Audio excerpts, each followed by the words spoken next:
Escudriñad las Escrituras, a la ley y al testimonio. Si no dijeren conforme a esto, es porque no les ha amanecido. Isaías 8:20. Cuando los hombres no quieren aprender de Dios, cuán colosal se vuelve su locura. Si desprecian la sabiduría que es de lo alto, Dios permite que comprueben su propia ignorancia muy dolorosamente. Cuando el hombre no quiere postrarse delante del Dios Altísimo, inmediatamente se construye un ídolo, hace una imagen de madera o de piedra y se degrada postrándose delante de la obra de sus propias manos.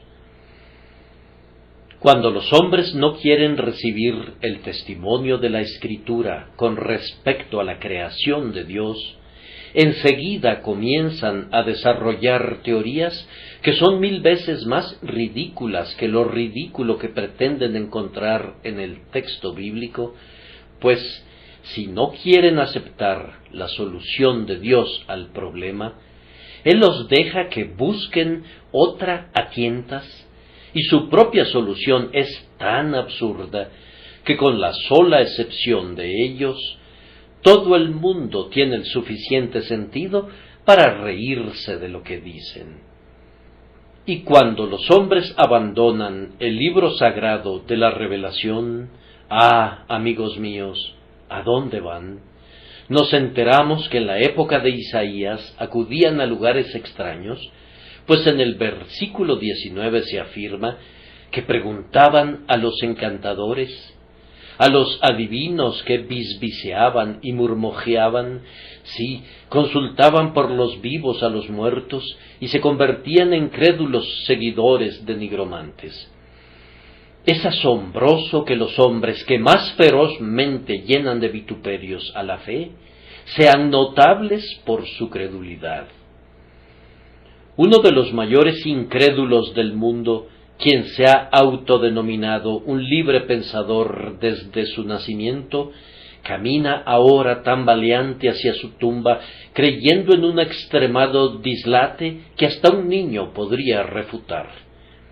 Sin preocuparse por tener a Dios en sus corazones, renunciando a la fuente viva, se han cavado cisternas rotas que no retienen el agua. Oh, que cada uno de nosotros fuera más sabio, que no abandonáramos la buena senda antigua, ni dejáramos el camino que Dios ha preparado para nosotros. Si despreciamos la guía de un Padre infalible, no es de extrañar que viajemos entre espinos y abrojos, y que desgarremos nuestra propia carne, y peor aún, que tropecemos en montes de oscuridad, y nos perdamos en el fondo de sus precipicios. Inquieran y lean en la palabra de Dios. Escudriñad las Escrituras, porque a vosotros os parece que en ellas tenéis la vida eterna, y ellas son las que dan testimonio de Jesucristo. Yo pienso que en esta crisis particular que sufren los asuntos religiosos, es imperativo que el ministro cristiano exhorte a su pueblo a que sostenga firmemente las doctrinas de la verdad, las palabras de Dios. Parece probable que la nuestra será una época de predicación más bien que una época de oración. Vemos ahora por todas partes grandes asambleas que se congregan en salones y abadías para escuchar la predicación de la palabra, y es un signo ominoso de los tiempos que estas predicaciones no sólo sean patrocinadas ahora por los ortodoxos, sino aún por aquellos a quienes hemos considerado que son al menos de alguna manera herejes respecto a la antigua fe de la Iglesia protestante. Por tanto, se vuelve algo muy serio, pues es muy probable, y acaso no lo puede ver todo sabio, que cualquiera que se levante ahora, que tenga algunos poderes de oratoria y algunas dotes de elocuencia, será proclive a atraer a la multitud sin importar lo que predique, aunque la palabra que declare sea tan falsa como es verdadera la palabra de Dios, y sea tan contraria al Evangelio como es opuesto al cielo el infierno. No parece probable que en esta época atraiga a una multitud de seguidores, y no es también muy probable que a través de esa caridad espuria que está proliferando ahora entre nosotros, que quisiera amordazar las bocas de honestos recriminadores, nos resulte difícil reprender al impostor cuando surge y nos sea difícil exponer la falsedad, aun cuando sea evidente para nosotros. Estamos ahora tan bien y felizmente compenetrados entre nosotros, y el disconforme y el miembro de la Iglesia establecida se han vuelto ahora tan amigables entre ellos, que tenemos que temer menos los efectos de la intolerancia extrema que los efectos del latitudinarianismo. Tenemos razones ahora para subirnos a la atalaya, no sea que se levanten algunos en medio de nosotros, la espuria progenie de estos felices tiempos de alianza evangélica, que reclamen nuestra caridad mientras predican lo que condenamos de lleno en nuestros corazones. ¿Y qué mejor consejo puede dar el ministro en tiempos como estos? ¿Qué libro podría recomendarles a sus oyentes? ¿Cómo los mantendrá firmes? ¿Dónde está el ancla que les dará para que la arrojen a las rocas? ¿O dónde están las rocas a las cuales tienen que arrojar el ancla? Nuestro texto es una solución a esa pregunta. Se nos proporciona aquí una grandiosa respuesta a la exhortación, a la ley y al testimonio. Si no dijeren conforme a esto, es porque no les ha amanecido. Primero, esta mañana voy a empeñarme en exhortarlos a llevar ciertas cosas a las que tememos que se les añada una importancia supersticiosa a la ley y al testimonio. En segundo lugar, voy a intentar mostrarles los buenos efectos que se presentarán si cada uno de ustedes lleva rígidamente todo lo que oye y cree a la ley y al testimonio. Y, en tercer lugar, voy a darles algunas razones poderosas por las que deben someterlo todo a esta sagrada piedra de toque. Y voy a concluir ofreciéndoles algún pequeño consejo acerca de cómo pueden hacer esto verdadera y útilmente. Permítanme que los exhorte a llevar ciertas cosas a la ley y al testimonio. Primero, yo quisiera que confrontaran con el libro de Dios las ideas que fueron engendradas en ustedes por su temprano adiestramiento. La gente tiene muy enraizada la costumbre de decir: no nací en la Iglesia de Inglaterra, ¿no debería entonces continuar en ella? O, por otro lado, ¿no practicó mi abuela el bautismo por inmersión? Entonces, ¿no debería continuar yo en la denominación bautista? Ni Dios quiera que yo dijera algo en contra de sus venerables y piadosos parientes, o que ustedes fueran irrespetuosos con la enseñanza de ellos. Aun cuando no podamos aceptarlo, nosotros siempre respetamos el consejo de ellos en consideración a las personas que nos lo ofrecen, sabiendo que la instrucción que nos dieron, aunque fuera errada, fue, con todo, bien intencionada. Pero como adultos reivindicamos el derecho de no ser alimentados como fuimos alimentados en nuestra supeditada infancia, con un alimento que escogieron por nosotros. Reclamamos que debemos tener el derecho de juzgar si las cosas que hemos recibido y que hemos oído son acordes con este libro sagrado, y si descubrimos que nuestra instrucción fue desacertada en algo, No consideramos que estemos violando ningún principio de afecto si nos atrevemos a salirnos de nuestras familias y a unirnos a una denominación que sostiene creencias muy distintas de aquellas que nuestros padres abrazaron. Cada uno de nosotros debe recordar que así como Dios ha dado a cada ser humano una cabeza sobre sus hombros, cada individuo está obligado a usar su propia cabeza y no la de su progenitor. Dios le dio un criterio a tu padre, tanto mejor, él juzgó por sí mismo. Él te ha dado un criterio a ti también, entonces juzga también por ti mismo. Con respecto a todo lo que recibiste en tu primera niñez, di: bien, no voy a descartar todo eso con ligereza, pues pudiera ser oro puro, pero al mismo tiempo no lo voy a conservar a ciegas, pues pudiera tratarse de dinero falsificado. Voy a estudiar con detenimiento el libro sagrado y, en la medida de lo posible, voy a empeñarme en librarme de todo prejuicio.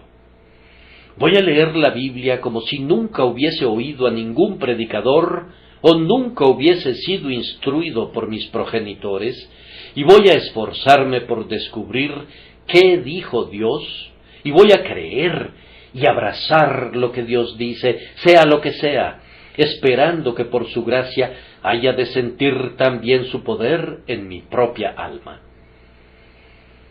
Asimismo, recuerden evaluar a los predicadores del Evangelio según esta norma.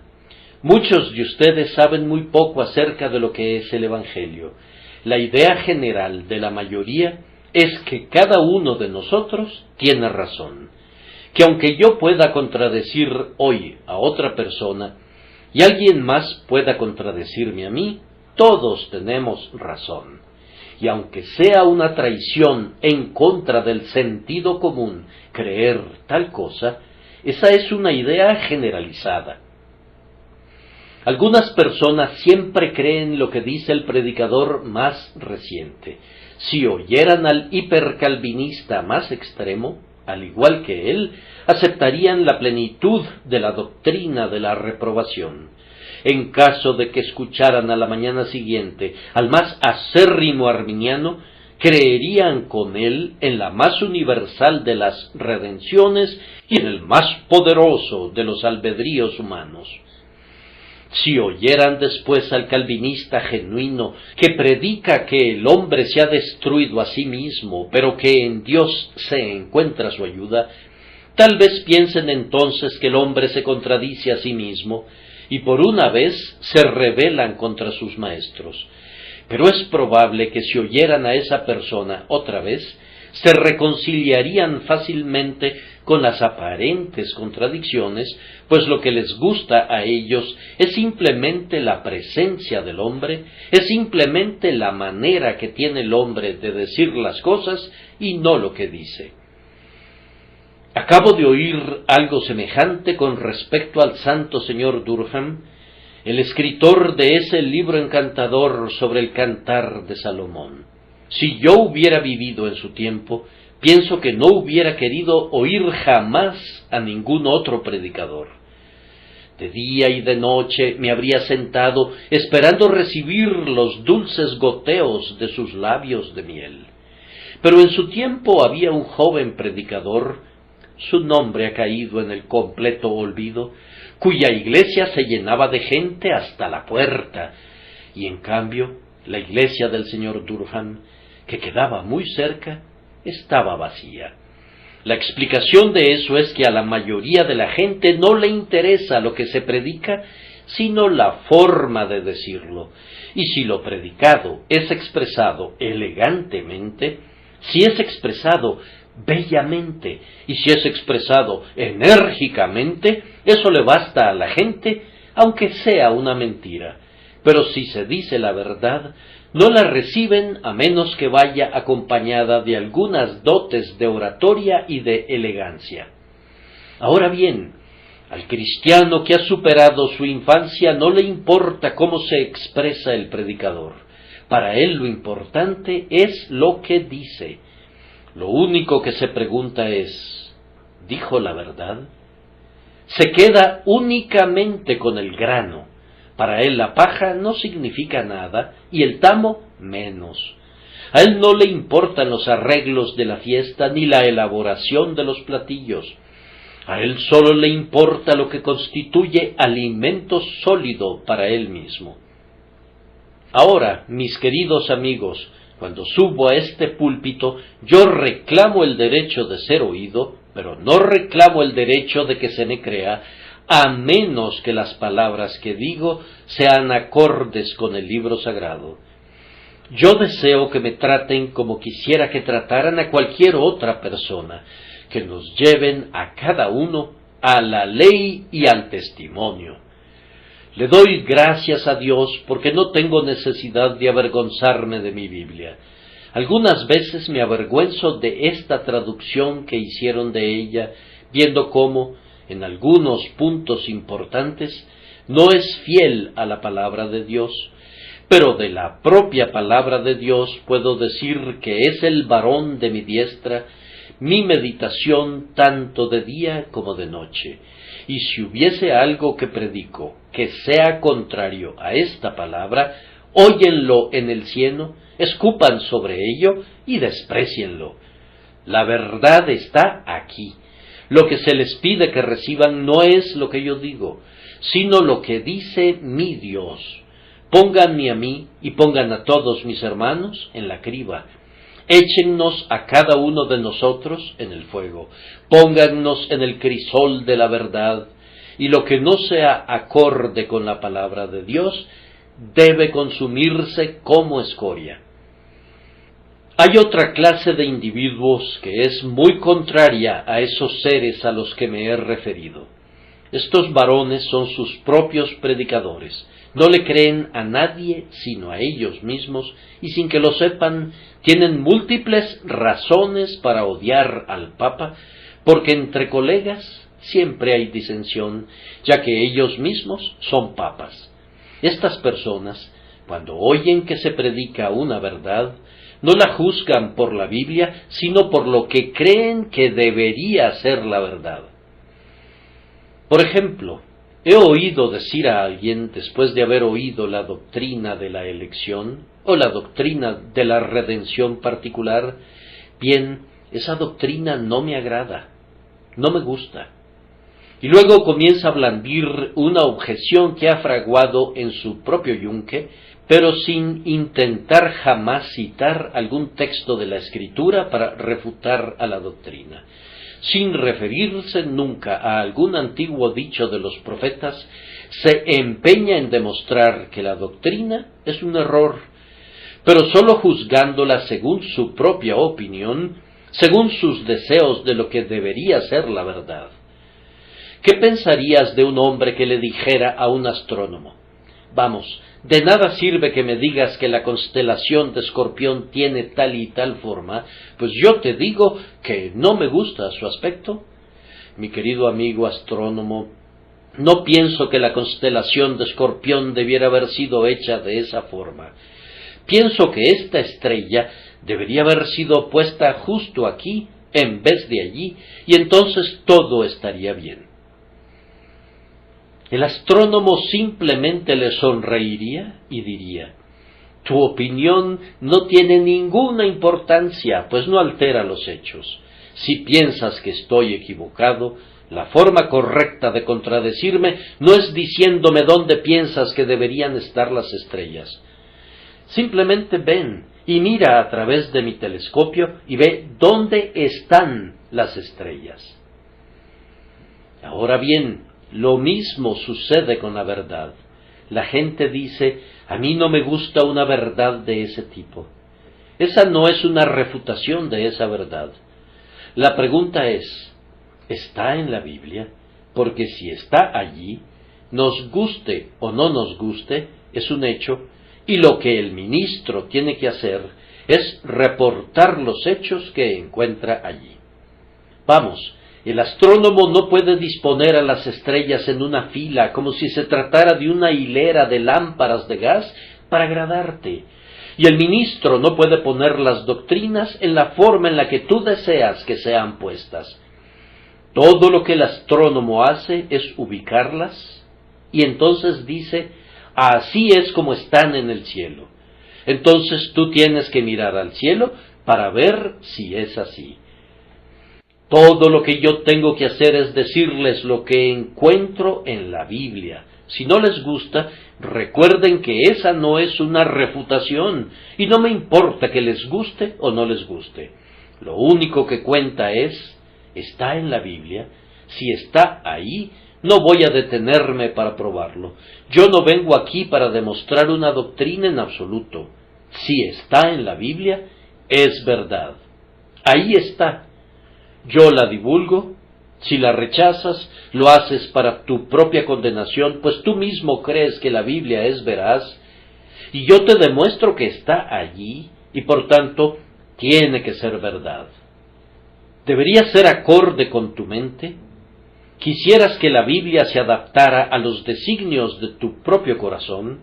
Si lo hiciera, sería algo sin valor. ¿Desearías tener un evangelio acorde con tus deseos? Entonces, para algunos de ustedes sería un evangelio que permitiría la lascivia. ¿Desearías tener una revelación diseñada para complacerte en tus lascivias y para que te entregues a tu orgullo? Si es así, has de saber que Dios no condescenderá jamás a alimentar tu altivez o tu desenfreno. La Biblia es un libro semejante a Dios. Él exige tu fe en ese libro, y aunque dieras coces contra él, es una piedra que no puede ser quebrada jamás, pero advierte que tú puedes ser despedazado sobre ella, sí, y puede caerte encima y aplastarte hasta convertirte en polvo.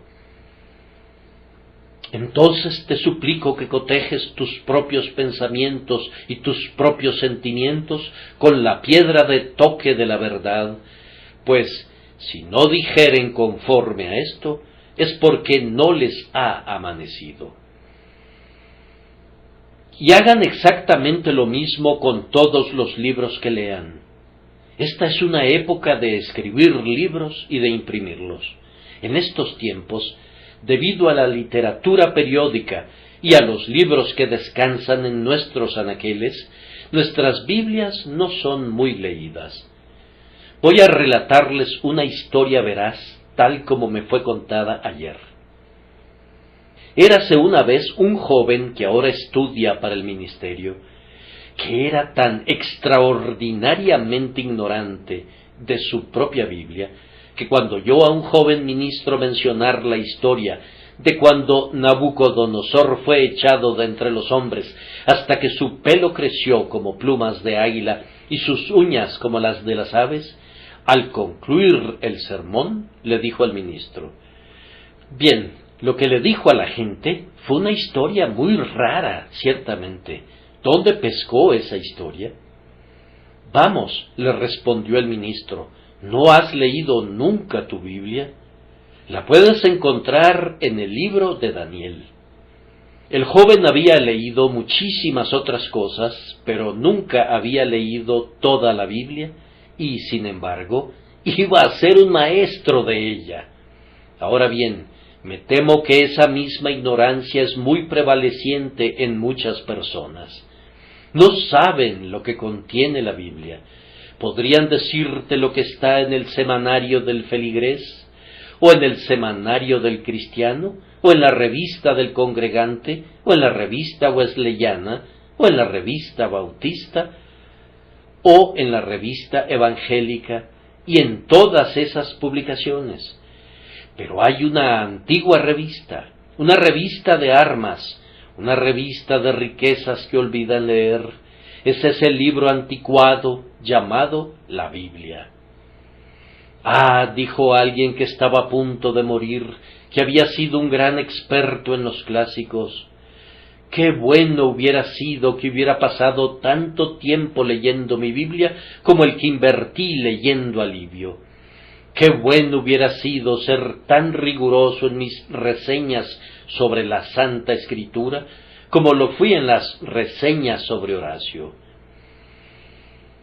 Oh, que fuéramos sabios para asignarle a la Biblia la mayor parte de nuestro tiempo y para continuar leyéndola siempre, tanto de día como de noche, para que fuéramos como árboles plantados junto a corrientes de agua, que dan su fruto en su tiempo. Como ministros del Evangelio, debemos recordar lo que bellamente dijo McCheyne. Pueden estar seguros, dijo, de que es la palabra de Dios, y no el comentario del hombre sobre la palabra de Dios, lo que salva a las almas. Y yo he observado que si alguna vez llegamos a presenciar una conversión, en el 99% de los casos, la conversión es más bien atribuible al texto del sermón o a alguna escritura citada en el sermón que a cualquier comentario del predicador, ya fuera trillado u original. La palabra del Señor es la que rompe los grilletes y libera a los prisioneros. Es la palabra de Dios la que salva instrumentalmente a las almas, y por tanto tenemos que cotejarlo todo con la piedra de toque, a la ley y al testimonio. Si no dijeren conforme a esto, es porque no les ha amanecido. Paso ahora a mi segundo punto. Hermanos, permítanme mostrarles algunos de los buenos efectos que habrán de obtenerse de un estudio detallado y cuidadoso de la ley y del testimonio de Dios. Primero, recuerden que a menos que estudien la palabra de Dios, no serán competentes para detectar el error. Si un hombre predicara a sus oídos alguna descarada falsedad, no estarían calificados como jueces para identificar esa falsedad, a menos que hayan estudiado la palabra de Dios. Ni ustedes ni yo estaríamos capacitados para sentarnos como jueces en un tribunal de las cortes superiores de nuestra tierra, porque no estamos familiarizados con las complejidades de la ley. No podríamos citar precedentes, pues no hemos sido instruidos en eso, y así nadie es capaz de juzgar respecto a lo que oye, a menos que sea capaz de citar la Escritura, a menos que entienda la palabra de Dios y sea capaz de percibir y saber lo que significa. Pero oigo que alguien dice que la Biblia es un libro tan difícil que está seguro de que no podría entenderlo nunca. Escúchame bien, amigo. La Biblia es un libro tan claro que quien está dispuesto a entenderlo puede hacerlo. Es tan claro que el que corre puede leerlo, y puede leerlo mientras corre. Sí, es tan claro que entre más sencillo sea el hombre, puede entenderlo mejor. Todo el adiestramiento que un hombre reciba jamás es más bien un obstáculo que un beneficio cuando se pone a leer la palabra por primera vez. El conocimiento puede soltar muchos nudos posteriormente y puede quitar el velo de muchos misterios en tiempos posteriores.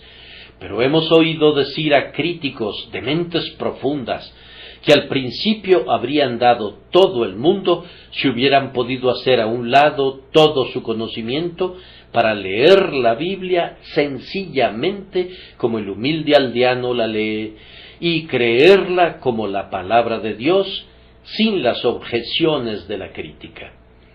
Ustedes saben cómo la señora Beecher Stowe describe al tío Tom leyéndola. No podía leerla rápido, de tal forma que la deletreaba letra por letra y palabra por palabra. Y la Biblia es uno de los libros, dice ella, que siempre gana cuando se lee de esa manera. Ustedes recuerdan cómo la leía él.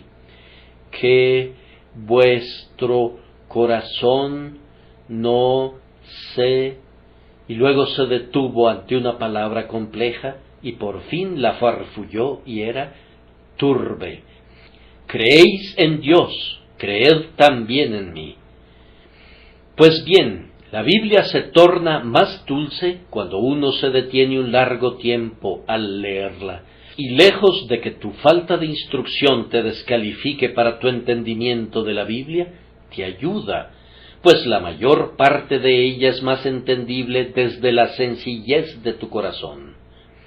Vengan ustedes y escudriñen las Escrituras. No son las misteriosas fábulas o los eruditos volúmenes de difíciles palabras que dicen algunas personas. Este no es ningún libro críptico, como nos diría el sacerdote. Es un volumen que el niño que asiste a la escuela dominical puede entender si el Espíritu de Dios descansa en su corazón. Es un libro que un obrero de manos callosas puede comprender tan bien como el teólogo ilustrado, y muchos de ellos se han vuelto sumamente sabios en él. Repito, lean sus Biblias para que sean capacitados para detectar el error. Pero, además, a mí no me cae bien el hombre que siempre está buscando el error. Pueden estar seguros de que ese tipo de hombres tienen algún error en su propio corazón. Dicen, ladrón que encuentra a ladrón, y es muy probable que haya algún amor al error en su corazón, pues de lo contrario no estarían tan dispuestos a sospechar de él en otras personas.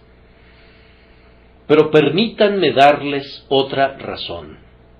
Escudriñen sus Biblias, pues entonces, cuando se vean involucrados en alguna disputa, serán capaces de hablar muy confiadamente. No hay nada que dé al hombre tanto poder entre sus semejantes como la confianza.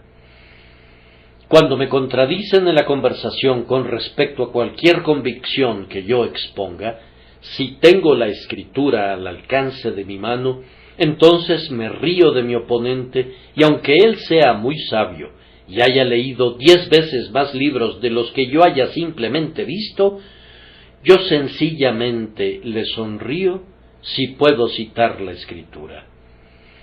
Entonces estoy confiado, estoy seguro y tengo certeza respecto al asunto, pues Jehová ha dicho así. Es un argumento que nadie puede refutar. Cuando un hombre tiene que hablar de una manera desconfiada, luce como un tonto. Siempre pienso que ciertos ministros elegantes, que tienen miedo de ser llamados dogmáticos y que por tanto proponen el Evangelio como si a duras penas quisieran decir que estaban seguros de que es verdadero, como si lo pensaran, como si casi lo pensaran, con todo, no lo pensaron lo suficiente para decir lo que sabían y más bien dejan que lo decidan sus oyentes. Siempre pienso que al hacerlo demuestran la pequeñez de sus mentes. Dudar pudiera ser algo grande, pero es algo grande no hablar mientras estás dudando y no abrir tu boca hasta que creas, y entonces, cuando abres tu boca para decir algo que sabes que es cierto, te adhieres a ello no como una opinión, sino como un hecho incontrovertible. Nadie hará mucho en medio de sus semejantes hasta que pueda decir confiadamente lo que sabe que ha sido revelado. Ahora, lectores de la Biblia, ustedes pueden alcanzar esta confianza, pero no pueden encontrarla en ninguna otra parte sino a los pies de la Escritura. Si sólo oyen a los ministros, serán inducidos a la duda, pues uno de ellos confundirá lo que su hermano buscaba demostrar. Pero si leen sus Biblias, cuando tengan la palabra legible bajo su propia luz, impresa en sus corazones por el Espíritu Santo, entonces, si todas las formas que los hombres inventan asaltaran tu fe con arte traicionero, tú las llamarías vanidad y mentiras y atarás a tu corazón el Evangelio. Además, escudriñen las Escrituras y sometan todo lo que oigan a esa gran prueba, porque haciéndolo obtendrán una rica cosecha de bendiciones para su propia alma. No creo que haya un solo texto en la Santa Escritura que no haya sido un instrumento de la salvación de un alma. Ahora bien, quien camina entre hombres sabios será sabio, y quien camina en medio de los hombres sabios que escribieron la Santa Escritura, tiene al menos la más alta probabilidad de ser hecho sabio para salvación. Si yo deseara ponerme en el lugar ideal para que el Señor se reúna conmigo, yo preferiría la casa de oración, pues es en la predicación que la palabra es más bendecida. Con todo, desearía igualmente la lectura de las Escrituras, pues puedo hacer una pausa en cada versículo y decir: este versículo fue bendecido para muchas almas, entonces, ¿por qué no habría de ser bendecido para mí?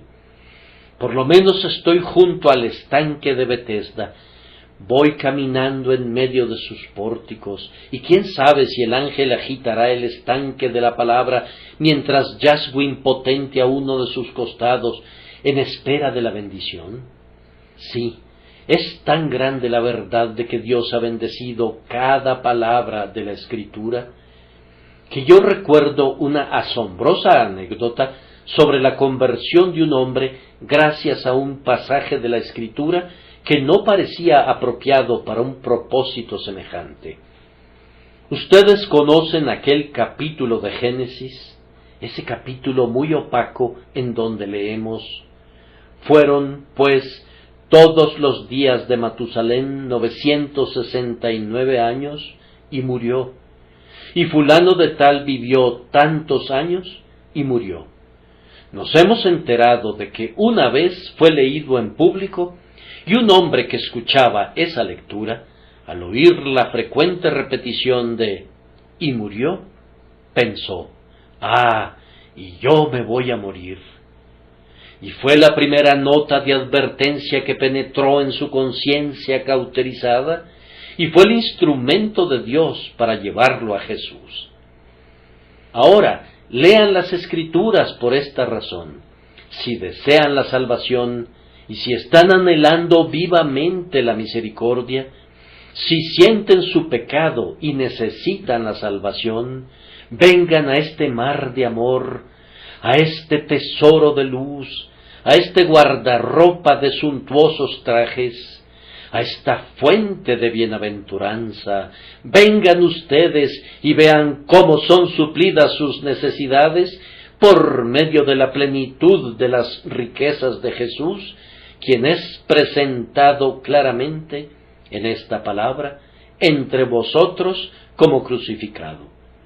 Y ahora, tan brevemente como me sea posible, permítanme exhortarlos nuevamente a una constante y perpetua lectura de la palabra de Dios, no sólo por las razones expuestas hasta ahora, sino por otras más importantes. Han salido muchos falsos profetas en el mundo. Yo les suplico, entonces, si no quieren ser engañados, que sean diligentes en el estudio de la palabra de Dios.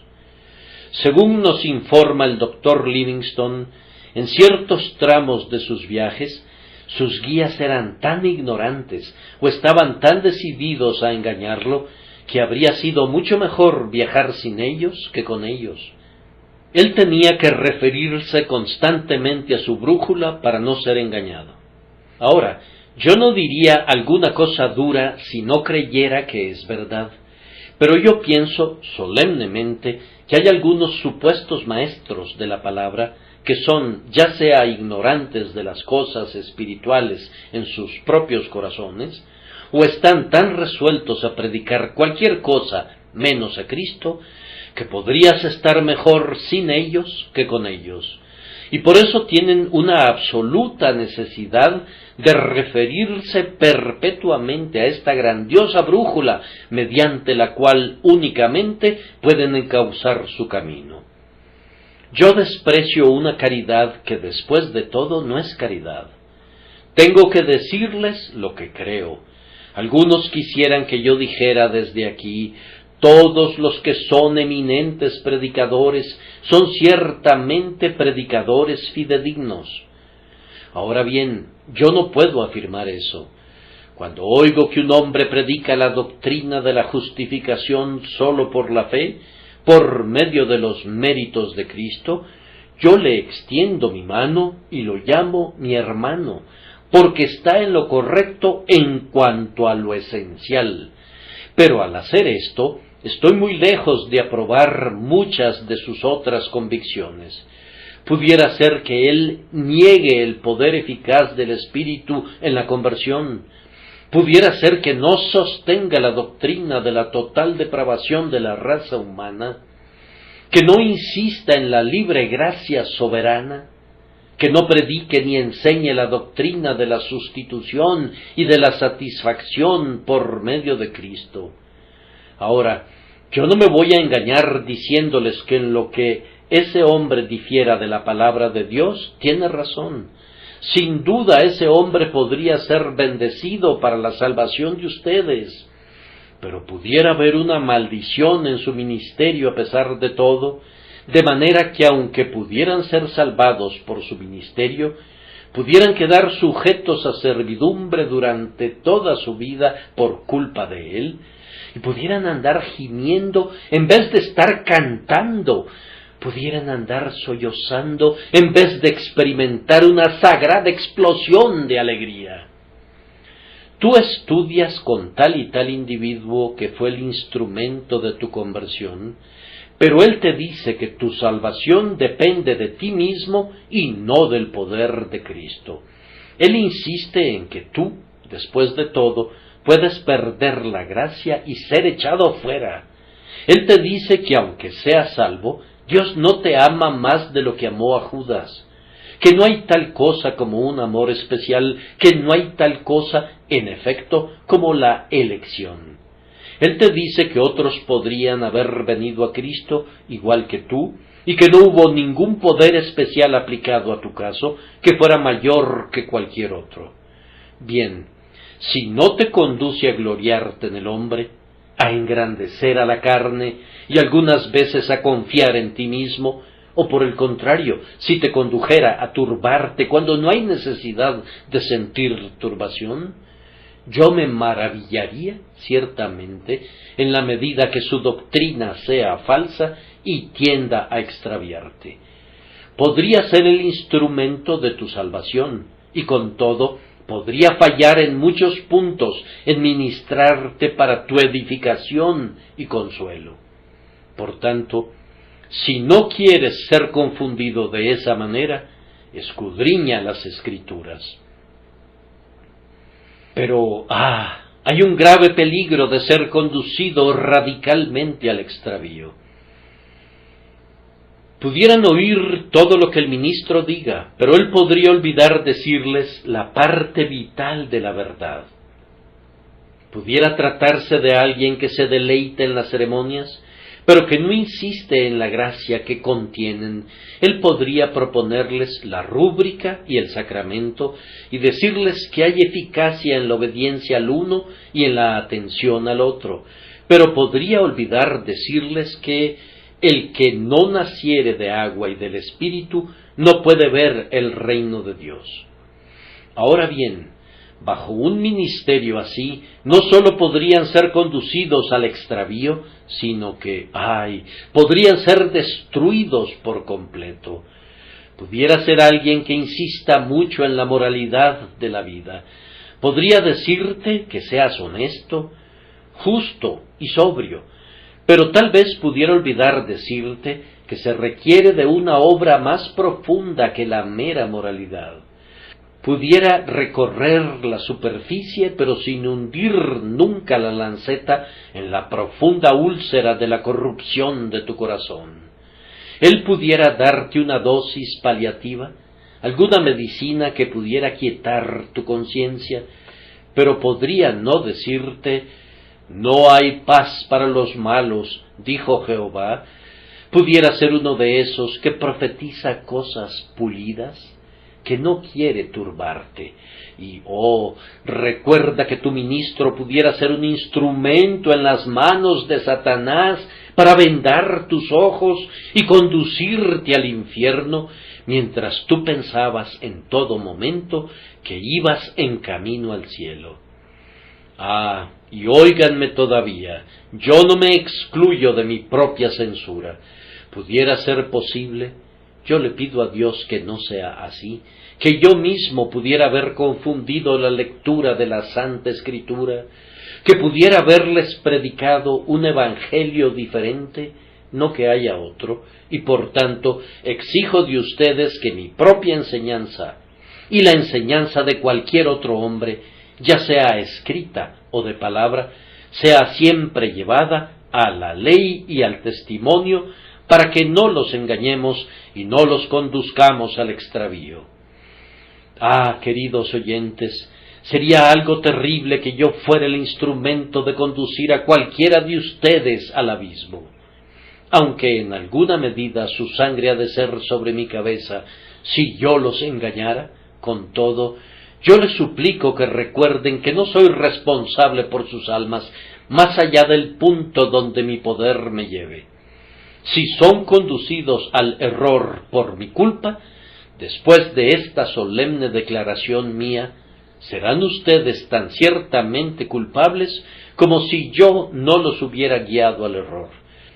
Pues yo les encargo que así como aman a sus propias almas, así como quieren garantizar la eternidad, no pongan más confianza en mí de la que pondrían en cualquier otro hombre, sólo en la medida que pueda demostrar por el infalible testimonio de la palabra de Dios que lo que he dicho es verdad. Apéguense siempre a esto, a la ley y al testimonio.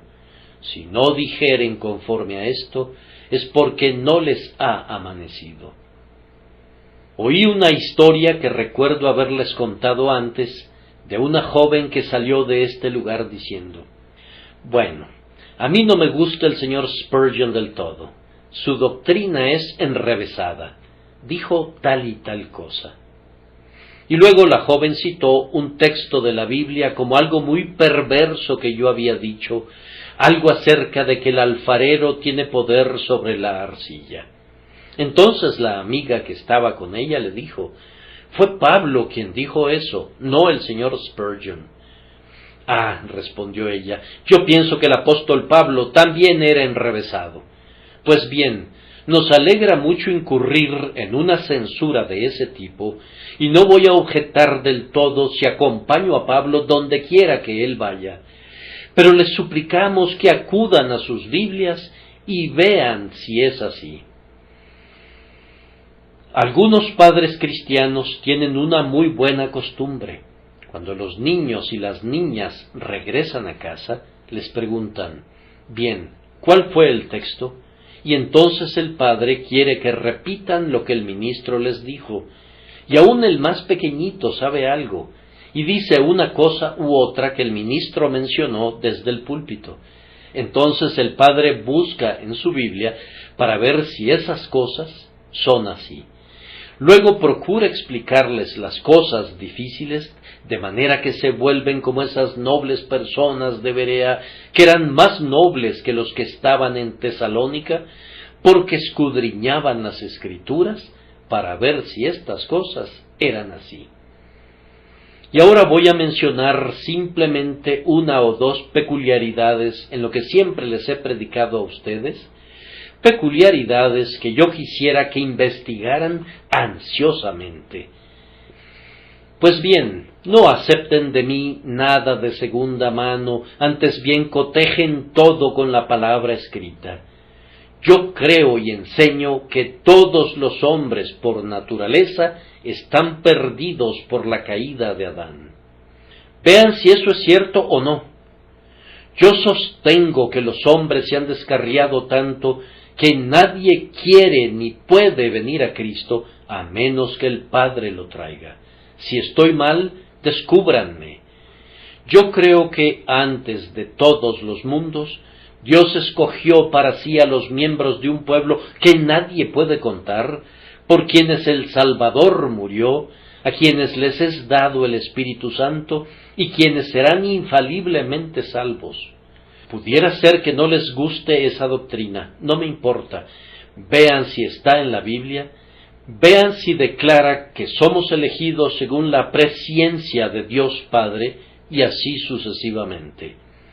Yo creo que cada hijo elegido de Dios tiene que ser sacado muy ciertamente de las ruinas de la caída por la gracia que convierte, y que muy seguramente será guardado por el poder de Dios mediante la fe para alcanzar la salvación más allá del peligro de perderse para siempre. Si estoy mal en eso, saquen sus Biblias y refútenme en sus propias casas. Yo sostengo que es un hecho que todo hombre que es convertido llevará una vida santa y con todo, al mismo tiempo no pondrá ninguna dependencia en su vida santa, sino que confiará únicamente en la sangre y en la justicia de Jesucristo. Y yo sostengo que todo hombre que cree tiene el deber de ser sumergido en el bautismo.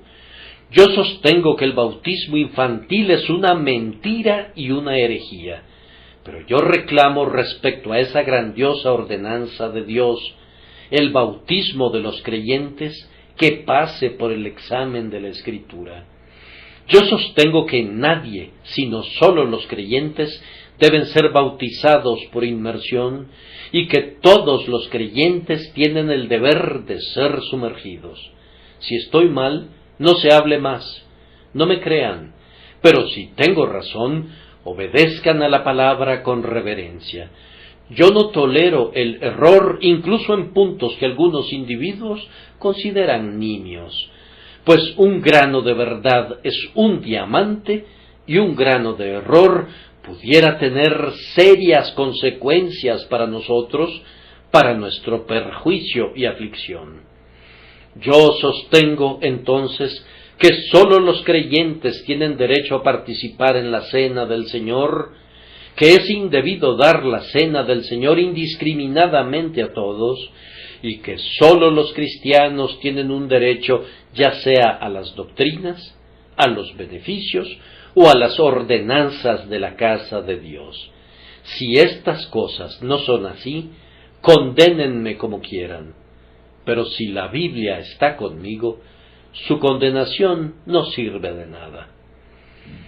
Y ahora exhorto a los presentes a que lean sus Biblias, por una cosa. Lean sus Biblias para saber lo que dice la Biblia respecto a ustedes. Y cuando pasen las páginas, algunos de ustedes encontrarán que la Biblia dice: porque en hiel de amargura y en prisión de maldad veo que estás. Si eso les asusta, pasen a otra página y lean este versículo: venid a mí todos los que estáis trabajados y cargados, y yo os haré descansar. Y cuando hayan leído eso, vayan a otra página y lean: justificados pues por la fe, tenemos paz para con Dios por medio de nuestro Señor Jesucristo. Les ruego que no se aparten de sus Biblias hasta que el polvo de ellas los condene, más bien sáquenlas, pónganse de rodillas, pidan el espíritu de la divina enseñanza y pasen estas páginas en una búsqueda diligente y vean si pueden encontrar allí la salvación de sus almas a través de nuestro Señor Jesucristo. Que la bendición de Dios sea con ustedes al hacerlo, por medio de Jesucristo. Amén.